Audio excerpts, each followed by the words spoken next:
Welcome class, myself Professor D.S. Rai, Professor Department of Civil Engineering, BBD ITM Lucknow. We are covering course KCE 076 Urban Transportation Planning. Today lecture is 34, in which we will cover evaluation of transport planning proposal and land use part 1. References we have taken Chakrabarti Partha and Das Animes, Principle of Transportation Engineering, Papa Costa and Prevendas, PD, Transportation Engineering and Planning, Kadiali and Lal, Principle and Practices of Highway Engineering, R. Srinivas Kumar, Introduction to Traffic Engineering, S.K. Khanna and C.G. Justo, Highway Engineering. Some material have been taken from NAPTEL and internet. The contents today will cover evaluating effect of transportation on social and natural systems, land use and land cover, land use system, land use and transportation. We will take up one by one. Evaluating effect of transportation on social and natural system. Step 1, assess the need of project, whether it is required or not, whether it is a need of the people or not. Address the question, why do it at all? That is, how does the proposed project advance the stated goal and objective, and does the project represent the best use of fund when compared with the other options. Then step 2, conduct a feasibility analysis of alternative. Addresses the question, why do it this way?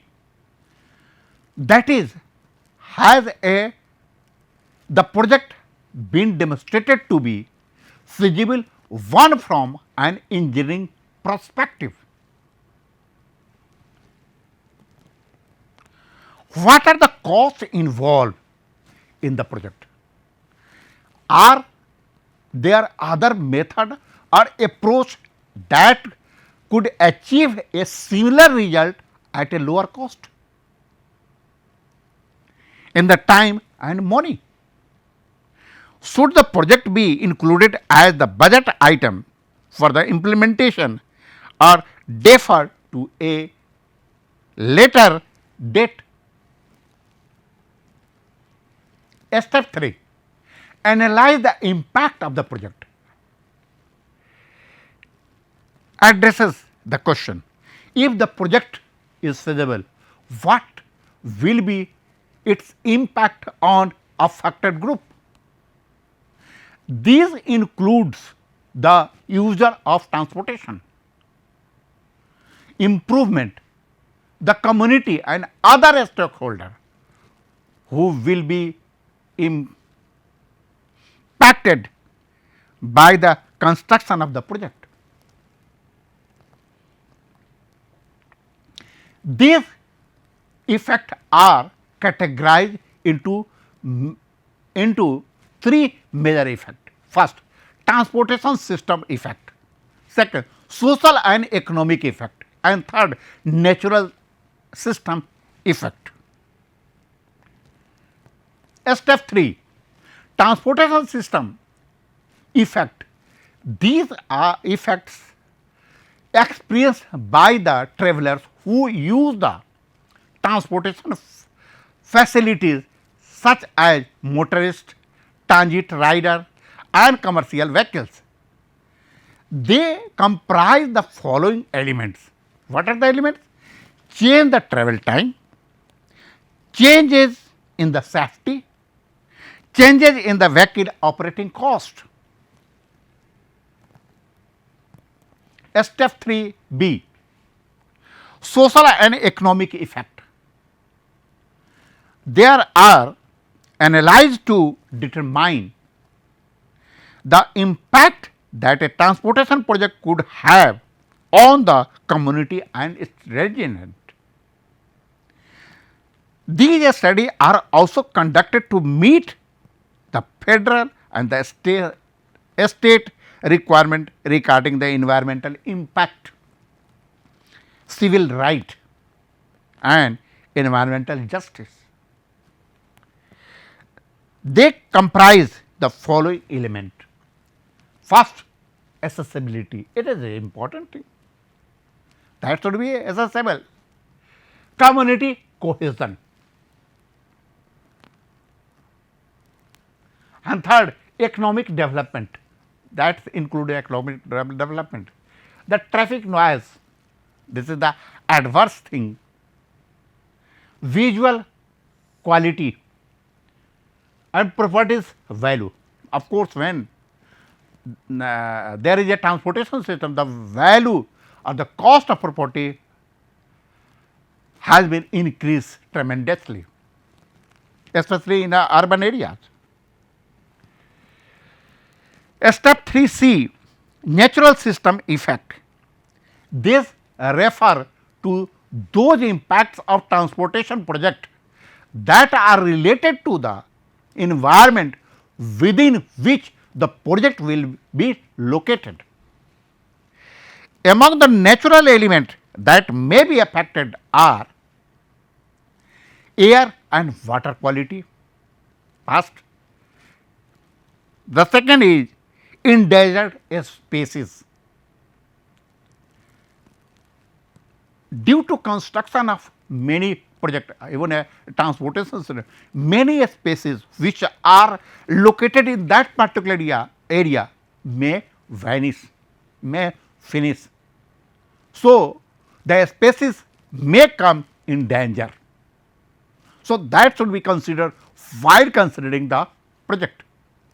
Next is wildlife, that should be intact, and government generally will not allow any project any transportation system which will affect the wildlife in these areas.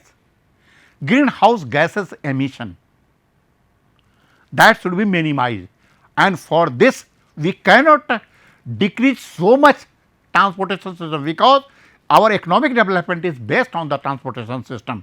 So, what we will have to do is to minimize the greenhouse gas emission. For sake of that, we can plant many trees in that particular area. So, there should be a green belt in each city, in each sector, to just minimize the greenhouse gas emission. The next is archaeological site. Archaeological site, we cannot disturb any archaeological monuments. So, we have to change the alignment, change the project, change the alternative when there is a any archaeological sites coming in the alignment. The energy conservation is also very important, because energy is most important factors we are considering while the transportation system will consider, or any alternative we are considering for that. Most of the energy resources are based on the fossil fuel, and fossil fuel is now going to decrease in future, or 30 years or 20 years, 30 years after that, the fossil fuel is completely vanished, completely finished. In that time, the energy will be a big problem for the whole world. So, what we have to do, that the conserve the energy. The next is the area of cultural and historical significance, that should be protected. Cultural heritage and historical significance, that should be protected. Now, come to the land use and land cover. Land use characteristic and transportation are mutually interrelated. The use of the term land use is based on the fact that through thorough development, urban space put up a variety of human activities. Land is a convenient measure of a space, and the land use provide a spatial framework for the urban development and activities.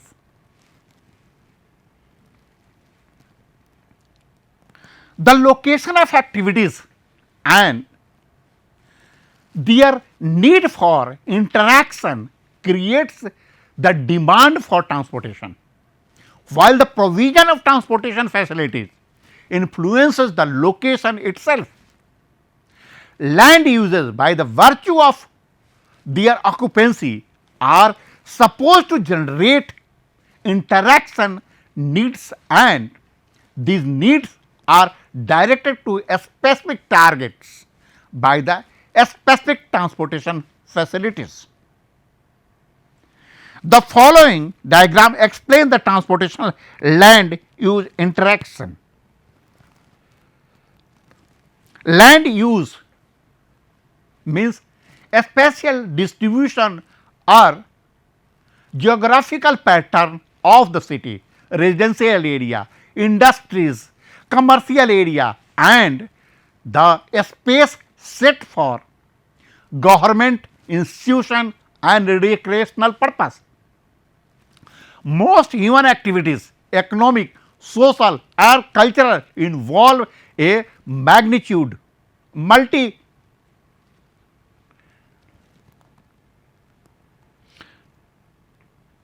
of function such as production, consumption and distribution. These functions are occurring within an activity system where their location and the spatial accommodation forms. So, the behavioral pattern of individual, institution and firms will have an impression on the land use. Now, come to the land use system. The essential component of the land use system is in term of land use transportation modeling or location and development.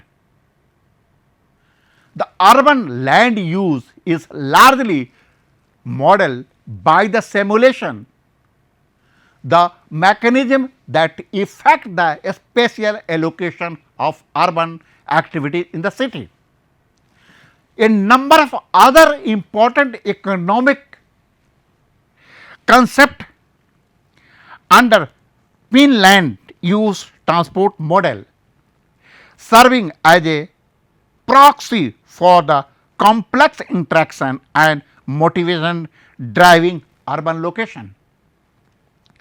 Among these are the ideas of bid rent, travel cost, inertia, topography, climate, planning and size.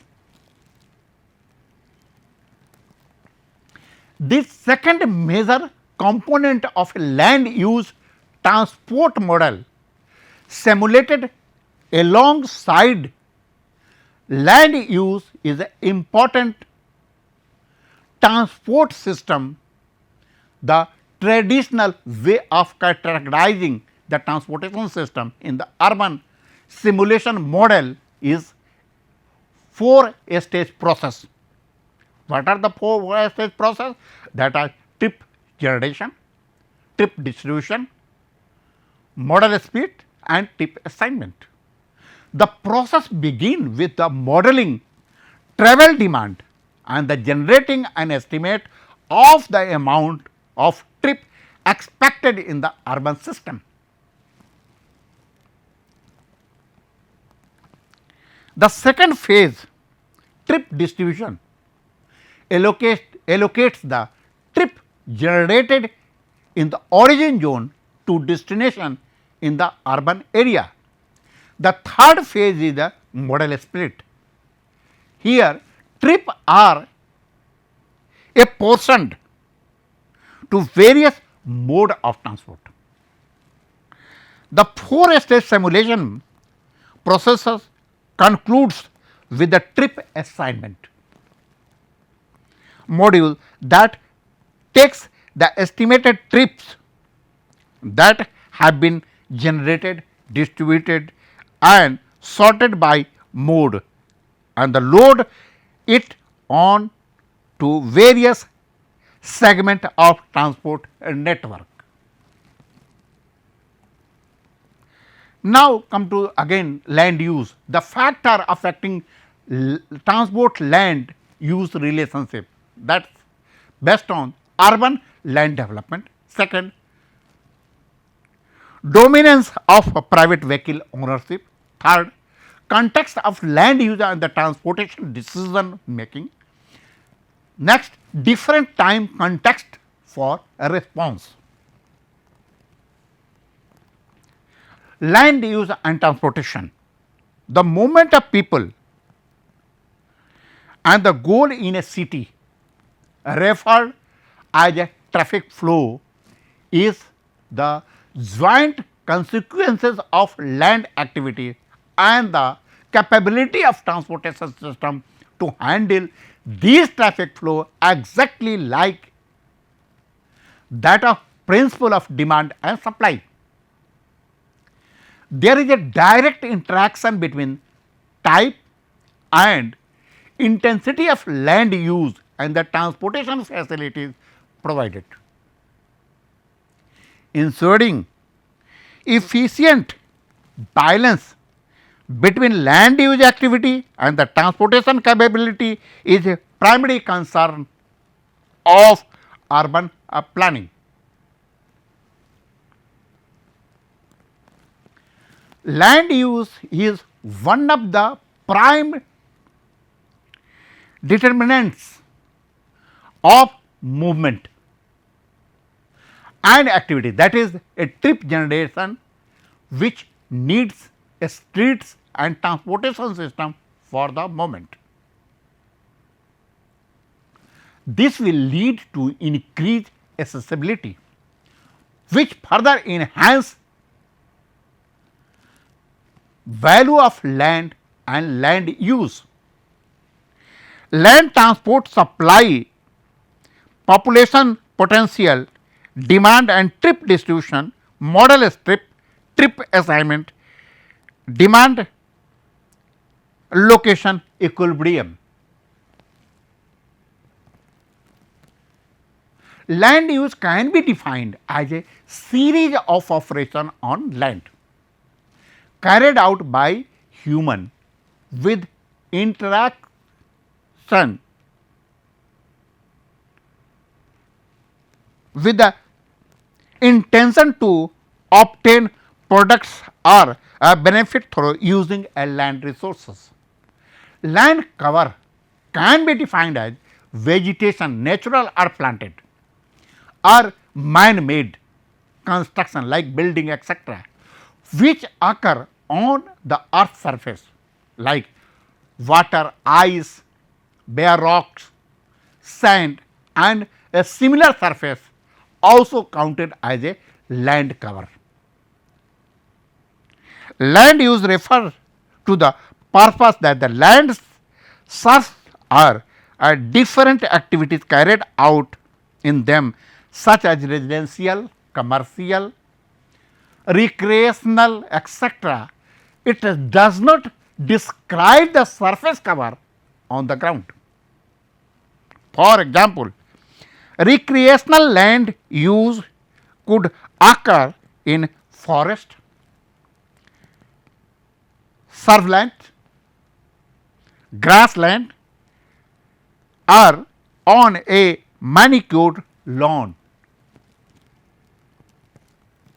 So, we can see here this is the a natural water body, we can see here this is the rocks, this is the buildings and this is the recreational activities by the humans. And here also this is a lawn in which some peoples are playing. So, these are the land use.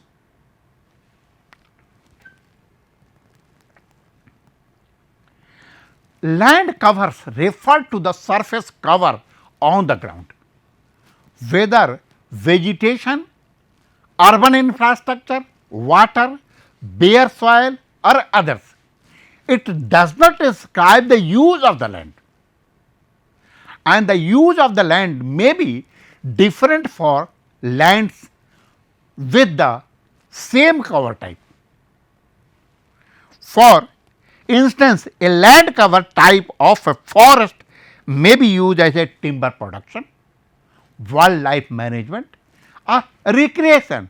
So, one thing is a forest which can be used with a different purpose, like a timber production.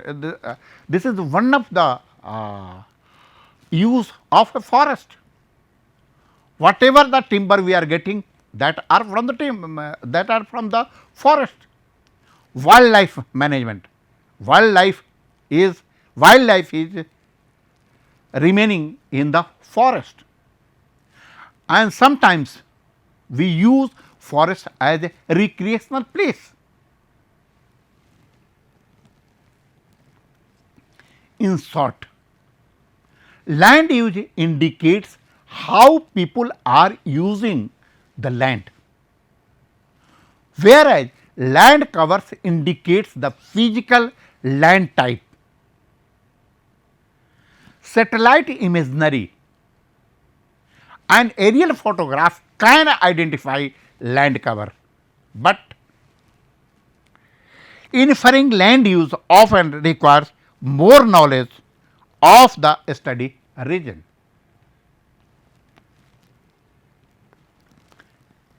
So, we have a land cover and land use. The purpose is to optimize the land use for the transportation system, and we have differentiated land cover and land use.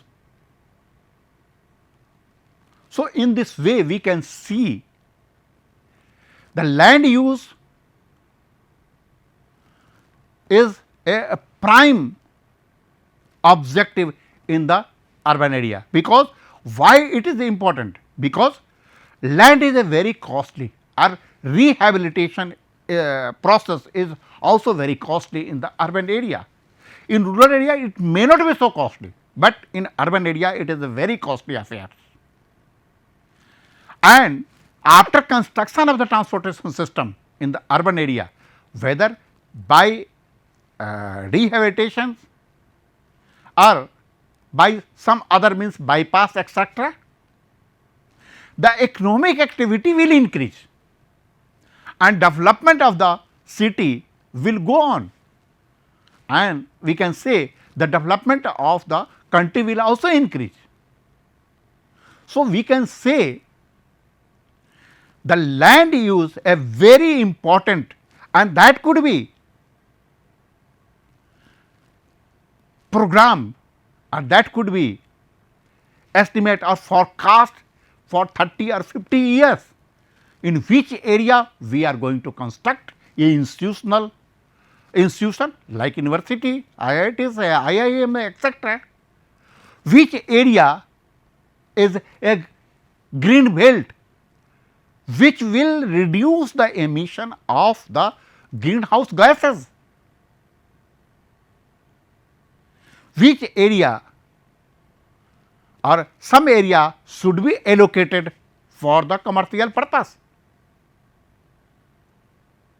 like Gomti Nagar. We can say Vibhuti Khand is entirely a commercial areas, where all commercial activities are happening, where other sector of the Gomti Nagars have a small shopping center, but majority of the commercial activities are located in the Vibhuti Khand. We have a green belt in Lucknow like Lohia Park, Janeshwar Mishra Park. In Indranagar, Housing Board also have left a green belt in entire area to just minimize the emission of greenhouse gases. So, the use of land should be forecasted for 50 years, not in a day, because if we are not planned for the future, then the habitations will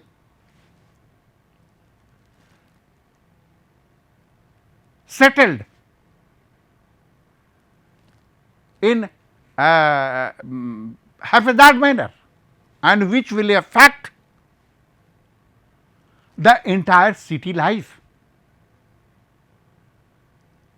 So, land use is a very important factor while planning a city for the future. Thank you very much.